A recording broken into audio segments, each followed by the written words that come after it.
Prime-time local news, serving the Lakeland and Midwest regions. Welcome back to the Primetime Local News Studio. Abby St. John sitting next to me. I'm Josh Ryan, and we got another evening of news, weather, sports, the usual, coming up on Primetime. Of course, many people are excited for the start of the NFL season. I know many, there's CFL purists, obviously, and for good reason. It's a Canadian league, but still, there's something exciting about the Shield being back, and obviously a big rivalry to kick it off. Definitely. Super excited. Been waiting since last year for the season to start, as I always am. Also, great matchup tonight. Bears and Packers. It's going to be a pretty good game. And two teams, like many teams in the NFL every season, you're not really sure what they're going to have this year in terms of their on-field product. We'll soon find out. For now, though, let's go out to Eric Bay. He was on location earlier. Thanks, guys. Well, today we are here at Residents in Recovery, and today we will be talking about Recovery Day happening this Saturday at Weaver Park. Now, this is the third year they are putting it on, and it's a big event here. It's grown year over year. So we're going to be talking a little bit about what it does have for those who are maybe needing some help in their recovery journey, as well as what you can look forward to throughout the entire day, as it is a full family fun affair. So we're going to have a ton more from here going on throughout all that. But before we get to that, we're going to head back into the studio. It's time to bust out your old sneakers, well, for at least one day. The 38th annual Terry Fox Run is set to take off in the next few weeks. Lloyd does connect the two provinces together, allowing the run to bring both sides of the border together for a good cause. We actually have the race in Alberta because it's at Bud Miller Park, but the office that we go through for the Terry Fox Foundation is in Saskatchewan. So it's kind of like we're connected to both, and it helps bring really people from both sides of the border together in a celebration of what Terry Fox started and what his foundation continues to do. Last year's event had around 100 people show up. The organization is confident that they could make that number again as long as the weather is willing to cooperate. Well, hopefully the weather will be different because last year it was cold and rainy. So hopefully this year it'll be sunny and warm. If you want to register for the run, you can at www.terryfox.ca. While traveling on Highway 16, you're unlikely to notice just how much debris ends up in the ditch. Paul LaBerge said that during Walk the Talk trek from Saskatoon last week. They found everything from bungee cords to spare tools. There's a lot of garbage. You don't realize when you're walking how much stuff they lose, and just nuts and bolts. Like if you really want to collect, you can probably build something with all the stuff we found. There is clothes, there is shoes, you name it. For the next walk, LaBerge hopes to have the quad right alongside the walking party. Just pick up bottles and cans. We've seen a lot of bottles and cans, and that's another way we can get more money on the way, and also pick up garbage. You know, when we bring them the bottles, we'll put it to another charity and try to open up different ways. The best way to help is to avoid littering and use waistbands. With over 20 years of experience at the helm, Furniture Gallery provides Lloydminster with a keen eye for furniture trends. Eric Bay has more in this week's BioClean Business Bio. Furniture Gallery stays on top of current furniture preferences while also keeping an eye out for trends tailored to Lloydminster. With our years of experience, we like to think we have a good eye for what trend might catch on in Lloydminster versus other areas of the country. Just because something is really trendy or up to date and current in the industry doesn't necessarily mean it's going to suit the customers that we tend to see in our store. Custom orders are also offered at Furniture Gallery, giving customers the chance to get pieces they can't pick up anywhere else. The custom order idea is part of what sets us apart from other stores. There are other stores that offer that as well, but we like to think that we offer product that you wouldn't always see at other locations. We try to stay really up to date with the current trends in design of homes and furniture. Keeping it local is also important to Furniture Gallery, who use mostly Canadian manufacturers.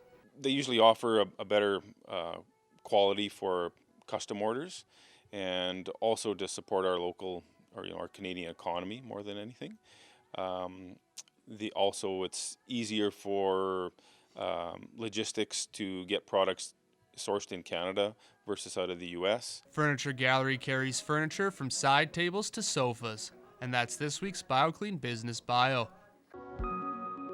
Business Bio, brought to you by BioClean. Call the Bio Team, 1-833-246-8326. The Disaster Specialists. Now we're going to Eric Bay, who is on location today. Once again, we are back here at Residents in Recovery, and we are talking about Recovery Day, which is coming up, and Tyler Lorenz joins me now. Now, first off, can you maybe just give us a little background as to what Recovery Day actually is? Recovery Day is a day that's celebrated all across Canada to celebrate, recovery from mental health and addiction issues. I believe it started in BC, and it's kind of spread all the way across Canada to many cities. And now as well for Recovery Day, you guys are helping to put something on here in Lloydminster. So can you tell us what people do have to look forward to and check out here this Saturday? Sure, we're going to have free pancake breakfast in the morning, starting at 10 a.m. As well, there'll be 9 exhibitors, I believe 8 speakers.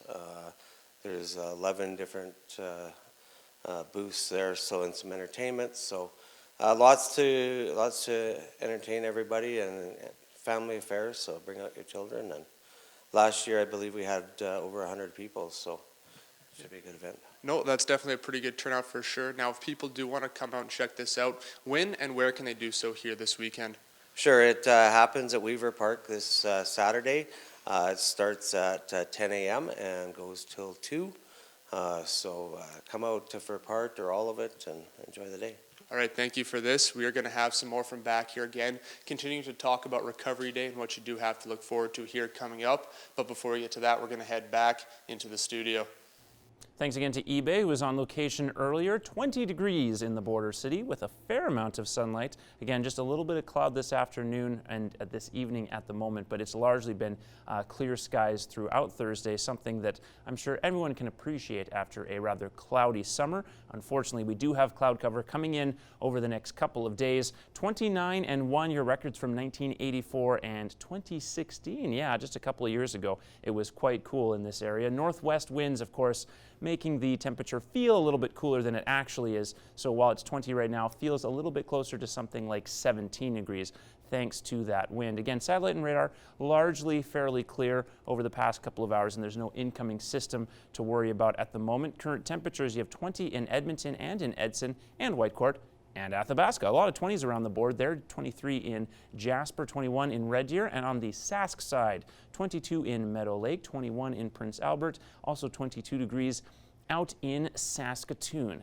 For your school day forecast tomorrow, we're expecting 11 degrees by 8 a.m., so around seasonal averages, maybe a bit above when you head off to school. Then 15 degrees by recess, 19 degrees by lunch, and when everyone leaves classes for the final time of the day, 20 degrees heading into the evening, which will be the high for Friday. A low of 8 degrees expected as well. Fairly cloudy day, so despite being a little warmer and having calmer winds, you won't have the amount of sunlight we did today. 22 degrees on Saturday with a low of 11. That's certainly looking more promising than earlier in the week when we were expecting a 60% or more chance of precipitation as well as heavy cloud cover. In fact, we should get some largely sunny periods throughout Saturday.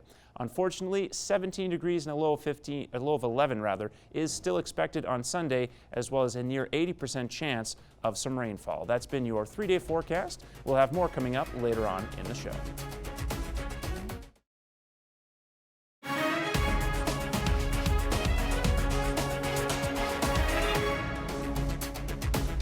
Welcome back. Well, the work being done with hemp in the Vegreville area has attracted foreign interest in the market. Eric Bay has more on a company looking into hemp's medical possibilities in this week's Ag Report. Chrometech CBD Purification Inc. will be moving from China and establishing its first CBD processing facility in Vegreville, where they will be extracting CBD isolates from industrial hemp. Currently, so for some extraction companies, they cannot make purified CBD isolates, so somehow it comes with some THC inside. Our job is to purify it to make a clean separation between CBD and THC, which makes it a wider application for more people. Hemp contains CBD, a cannabinoid which has medicinal properties, without providing the high that comes when consumed along with THC.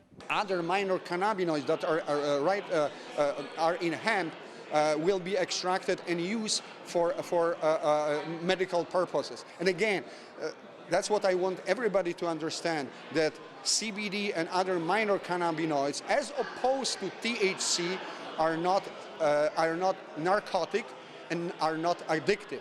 However, they are psychoactive. But the difference is that they are non-narcotic. You cannot get high from CBD. You cannot get stoned. However, you're just getting these positive effects. Kong says that Vegreville was the perfect choice for Chrome Tech's facility because of the amount of work already being done with hemp in the area. Vegreville is surrounded by the hemp growers, and we have Innotech, Dr. Yang, who doing research on the industrial hemp. And we've traveled all around Alberta to looking for a good facility, but the result turns that Vegreville is a good choice according to the local supports, the understanding of the local people. The Vegreville location will be Chrome Tech's first processing plant, with more expected to come in the future. Eric Bay, Primetime Local News. This Ag Report is brought to you by the Lloydminster Co-op Agro Center. Depend on them for product, tools, and expert advice. Shop at your local Lloyd Co-op Agro Center with branch locations in Lashburn and Neilburg. And now we're going to take a look at your egg prices for today.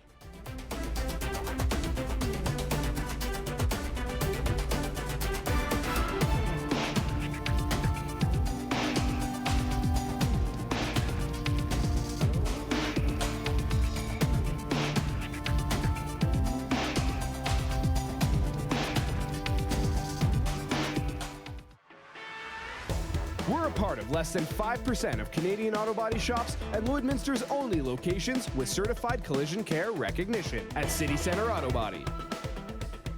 It's almost that time of the year, the big football match between the Holy Rosary Raiders and the Lloyd Comp Barons. The rivalry will be renewed for a new season. Our Evan Kenny has more leading up to the big game. Oilers versus Flames, Rough Riders versus Blue Bombers, Raiders versus Barons. Rivalries that will go down in history, and you have to include the border cities in there. Two teams that have been atop of the Wheatland Football League for years. I love hometown rivalries, so it should be a very good game. Since 2015, the two teams have met 7 times, with the Barons taking the lead. They've won 4 battles with an overall score of 117 to 107 in favor of Lloyd Comp.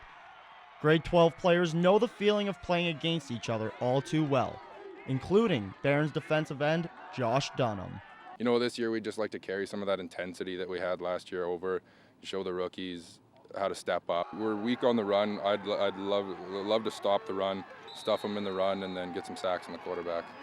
Dunham isn't the only one wanting to get to the Raiders' young QB. Just try, they're a good team. Their quarterback's been impressive in the first 2 games. Young guy that we didn't really know what they had over there, but it looks like they got something. You know, our kids that we have playing have a lot of experience, and they've been in this game before, and they know what it takes. And you know, we're just going to rise to the challenge. Although the game will take place at Armstrong Field, home field advantage might not have a big effect. Out of the Raiders' last 3 wins versus the Barons, 2 of them have come on Lloyd Comp turf. Evan Kenny, Primetime Local Sports. Now we're going to Eric Bay, who is on location today. Once again, we are back here at Residence in Recovery, and today we are taking a look at Recovery Day, a day here coming up this weekend to look into people recovering, and Tyler Lorenz joins me once again. And now we talked a little bit. This is your guys' 3rd year putting this on, so can you tell us maybe how it's gone in the past, the response you guys have received here from the community of Lloydminster? Sure, it is. It's grown every year. We had it a couple years ago at City Hall, and then last year we had it at Weaver Park. So it's almost doubled every year that we've had it. It's a great opportunity, you know, for those that are thinking about recovery, as well as for those that are already in recovery to celebrate, you know, their recovery so far. It's just a day to network with other people, meet other people in the recovery community, as well as maybe see what other services are available to support one's recovery.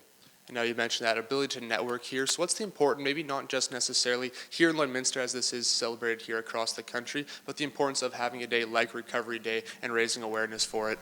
Sure. I mean, it goes, it feeds a couple benefits for sure. One, ending the stigma towards addiction in our community. I mean, there's still a lot of stigma surrounding those that struggle with addictions. The other is, for individuals to, be part of a national movement. And, that contributes as well to ending the stigma across the country. And now just real quick, again, we've talked a little bit, but if people do need some of that support here in the community, where can they obviously find that support? For sure. I mean, there's a number of community organizations that offer support for addiction issues, mental health and addictions down by the hospital, Residents of Recovery here, Thorpe Recovery Center as well. So there are a lot of resources in the community that people can turn to if they are struggling with mental health or addiction issues. All right, thank you for this. We're going to have some more from back here. Once again, talking about Recovery Day here coming up. But before we get to that, we are going to head back into the studio. Thanks again, Eric Bay. You can see here over the next 24 hours, just have to remind one quick slide there, dropping into the mid-teens by about 9 p.m. there, but we don't drop that far after that. We do get into single digits, 9 degrees through most of the evening, then 8 by about 6 a.m., right back into the 20s by 2, and that will hold strong basically for the course of the afternoon to early evening. So again, a little bit above the seasonal average for this time of the year. Also, fairly clear skies coming up on Friday, particularly in the AMs. There are some clouds making their way through the region, particularly if you notice on the far side of the map there, we do have a low pressure system to worry about. When that cold front comes through a little later on at the end of the weekend, we will see a drop in temperature. You can get a little bit of a better look here close up at the Midwest region. There's the Lakeland area up there, Edmonton to the far side of your map. Again, some cloud cover coming. We're not expecting anything too crazy, certainly not coming with precipitation.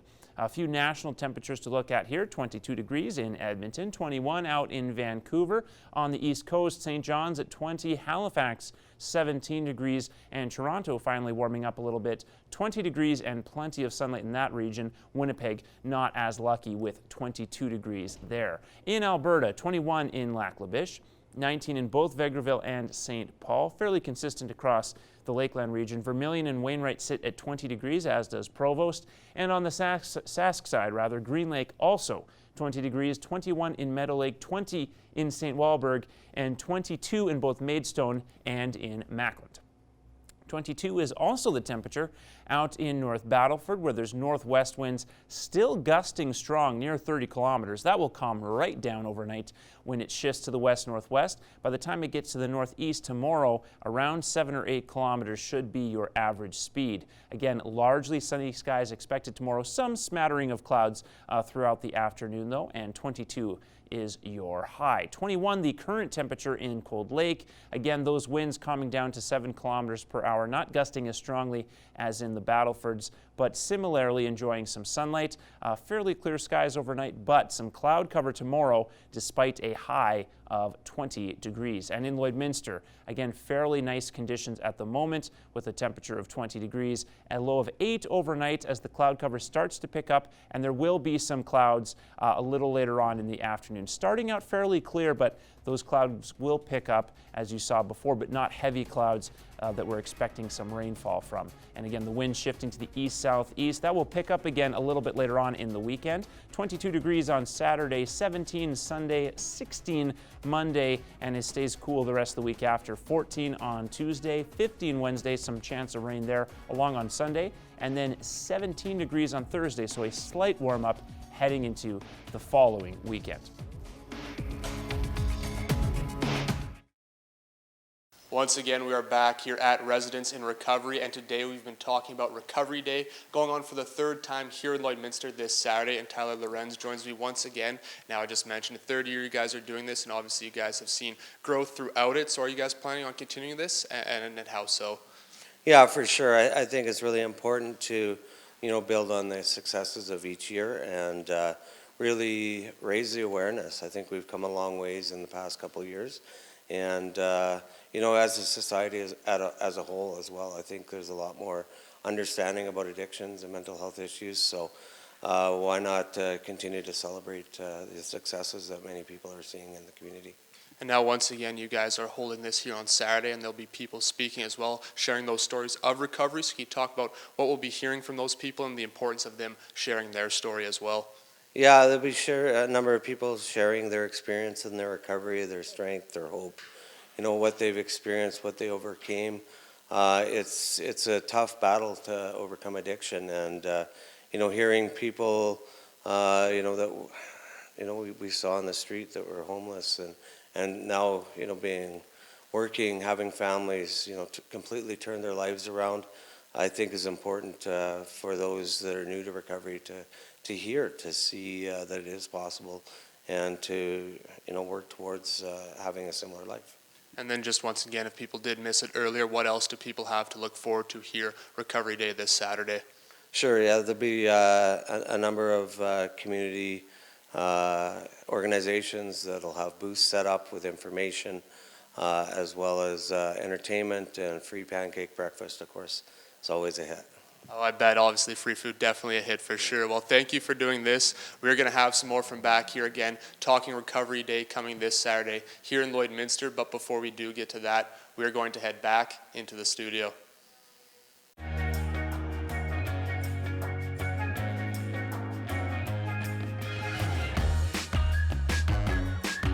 So obviously football is on the minds of many people, not just because there's a local connection with tomorrow's game coming up, but because the CFL season is getting close to wrapping up and the NFL season is just beginning. When we talk about the question of the day, what aspect of this NFL season you're most looking forward to?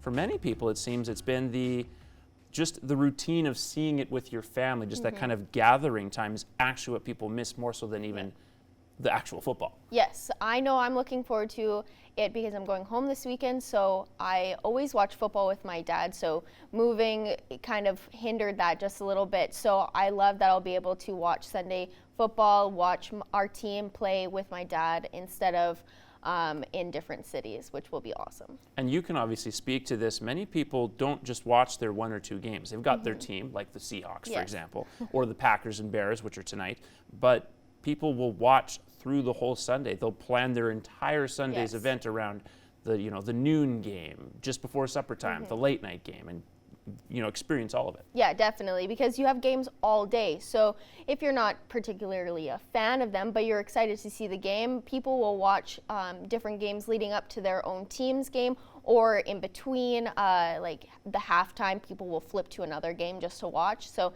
it really is just a full day of football. Yeah, it almost makes Sunday an event in itself, I guess, for many families. What could be considered a mini event every cast, of course, is our Pet of the Day contest, and Max is down for that contest. Yes, he looks very regal. I love how he's just sitting, and the picture is gorgeous also. Very great. We've had some great pictures from many people. Those are about the two most unique named cats you'll ever see.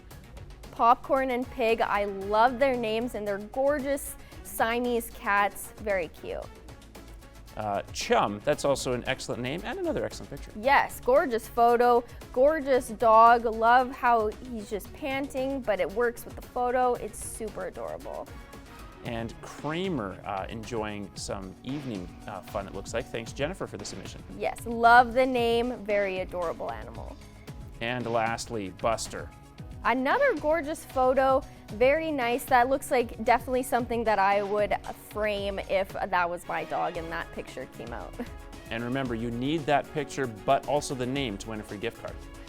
We want to see your pets. Send photos of your pet and their name to our Facebook, Twitter, or Instagram to have them featured on Pet of the Day. Your name will be entered into a weekly draw for a gift certificate from the Pet Pad.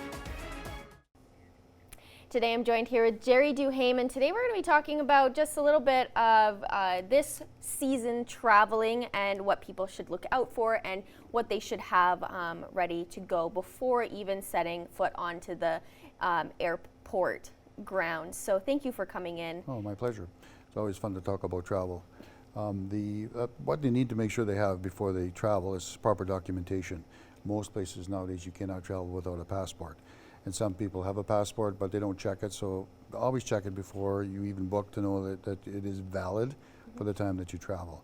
And most destinations require you to have validity beyond 3 months after your intended return date, so make sure your passports are in order.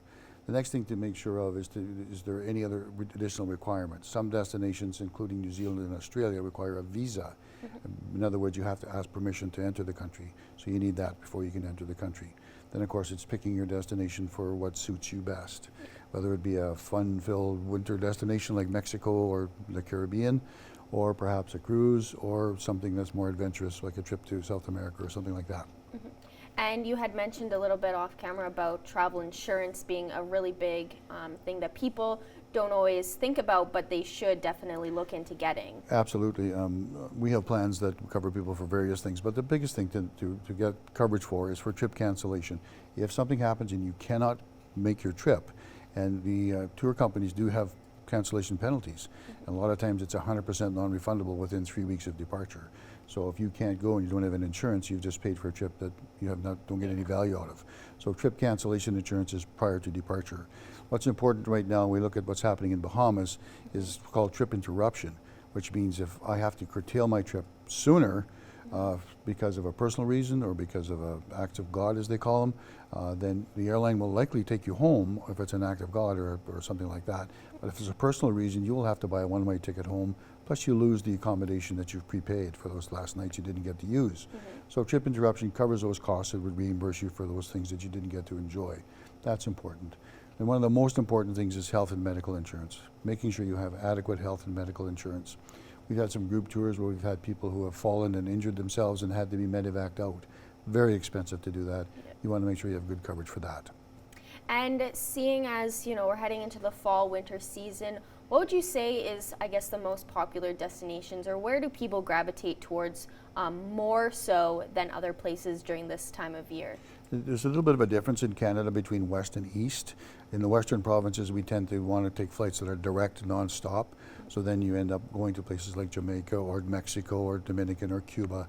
Out of the eastern, they have more direct flights to more destinations, so they tend to focus on the Caribbean. So, and because of the west, the frequency of the flights is a big thing too. A lot of people are saying, I don't want the typical 7-night vacation, and I don't want to go 2 weeks, that's too long. Can you do a 10-night? Well, if there's frequency to a destination where there's more than one flight a week, then we can do that. So that opens up primarily Mexico, where there's so much frequency, so many flights a week, that we can do that. And seeing as, hurricane season is, has rampaged through the Bahamas and is making its way up to the United States and even Canada, what should people look out for when deciding to travel to those kinds of places, whether it be Mexico or, like you said, the Caribbean? Caribbean tends to be the hurricane hotspot, and this is the season from the end of August till the first part of December. So it's not surprising that hurricanes go through the area. And being that this one is already probably the 4th or 5th of the year, they generally don't amount to much. This one, of course, was devastating and has really hurt the Bahamas. But what I say is that, you can travel to these destinations, just see what the forecast is and see what's happening, and buy good travel insurance so that you can change your plans or go to a different destination if it's going to happen to you where you plan to be. The other thing is some of these countries rebound very quickly. I was mentioning to you earlier that we've had some of our senior executives from Carlson visit Cancun years ago when there was a hurricane that went through there. And they went out for a meeting in the morning, and a group of Mexican workers came in to clean up the area. The pool was full of sand. The whole pool area was covered in sand from the hurricane. And then as they left, they thought, well, this won't be happening for a couple of days. That night when they came back, the pool was already being refilled with water. So where there's a will, there's a way, and these countries rebound very quickly if there's an attitude of getting at it and getting it done. So because there's a hurricane that went through Bahamas doesn't mean it's going to be out of commission for a long time. And it didn't hit the primary areas of Bahamas that we send people to. We send people to Nassau and Paradise Island, which were unaffected. So they say Bahamas, it doesn't mean the whole country was wiped out. Certain areas have been. All right, well, thank you so much for coming in. Just really quickly before we wrap up, if anyone has any questions regarding, places they are kind of a little bit worried about traveling to, how can they do so? Oh, absolutely. Just call us or your favorite travel agent. We're 780-875-4414. We've been in business for over 45 years and have a lot of staff who have been to the destinations, so we're more than happy to help you with any questions. All right, well, perfect. Thank you so much Thanks for coming allowing in. us to come in.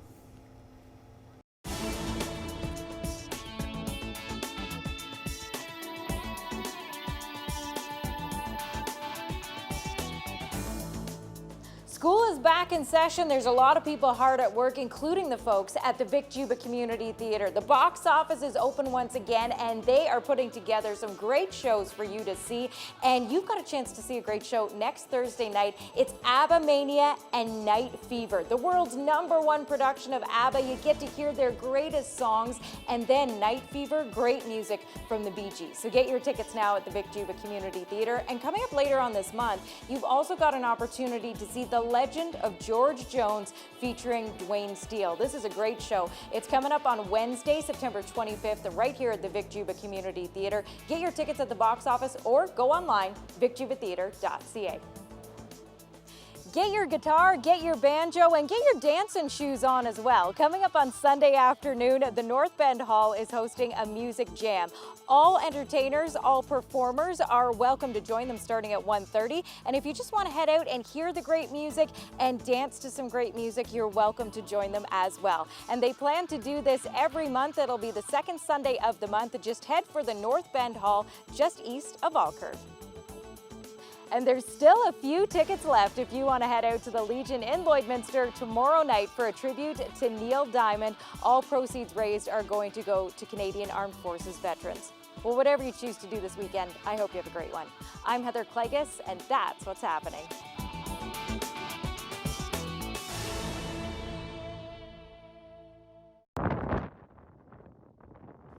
Welcome back. I'm Judy Gabriel. We've got so much going on in the Bahamas right now with a lot of devastation from the Hurricane Dorian that happened lately. We've also got Kimberly Mullings on hand right now via Skype. Kimberly, welcome. Thank you for doing this right now. Thanks for having me. Awesome. So let's talk a little bit about the devastation. Obviously, there's so much that has happened right now. You're on the ground right now. Tell us what's going on and what's happening right at this minute. We're the island where Dorian decided to move through at 5 miles per hour, dropped down to 1 mile per hour, and then he stopped. He just sat here. So, you know, we had a hurricane from Sunday straight until Tuesday. It's something that's never happened before. Up until yesterday, we still had some strong winds as Dorian finally left. Here on Grand Bahama Island, we've experienced significant damage.